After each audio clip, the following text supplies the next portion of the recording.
ఇక్కడ ఒక ఫ్యాక్టరీ కట్టాలని హైదరాబాద్ నుండి ఒక బిజినెస్ మ్యాన్ ప్రయత్నం చేస్తుంటే దాన్ని ఆపడానికి ప్రయత్నం చేస్తుంది. ఏమక్క అవన్నీ నీకెందుకు కాని ఆ హేమంత్ సంగతి ఏం చేసావు? నీకోసం ఎదురు చూస్తూనే ఉన్నాడు.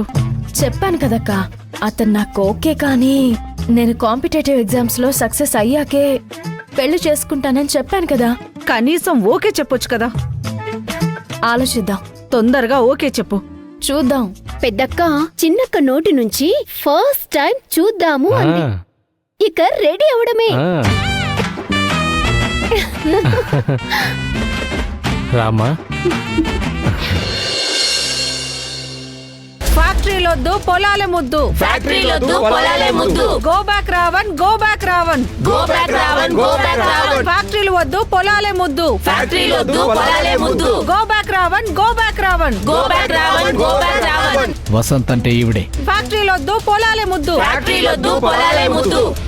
వీళ్ళందరినీ పోగేసుకుని వచ్చి ధర్నా చేస్తుంది. ఫ్యామిలీ బ్యాక్గ్రౌండ్ ఏంటి? Middle class family. ఈమె మొగుడు ఇలాంటి పనులే చేస్తూ అనుమానాస్పద రీతిలో చచ్చిపోయాడు. యాక్సిడెంటల్ డెత్గా క్లోజ్ చేశారు. ఈమె స్కూల్ టీచర్గా పనిచేస్తుంది. ఎన్జిఓ ఒకటి పెట్టి ఇలాంటి పనులు చేస్తూ ఉంటుంది. ఈమెకి 2 చెల్లెళ్ళు. ఒకరు ఐఏఎస్ అయిపోవాలని కలలు కంటూ ఉంది. తిరుపతిలో ట్రైనింగ్ తీసుకుంటుంది. ఈవిడికి ఇంకో చెల్లి గ్రీష్మ అని చదువు కూడా పూర్తయింది. వీళ్లతో పాటు వీళ్ల నాన్నుంటాడు. ఫ్రీగా ఎక్కడ మందు దొరికితే అక్కడ ఈగలా వాలిపోతాడు. ఈమెకు కూతురుంది ఆద్య అని.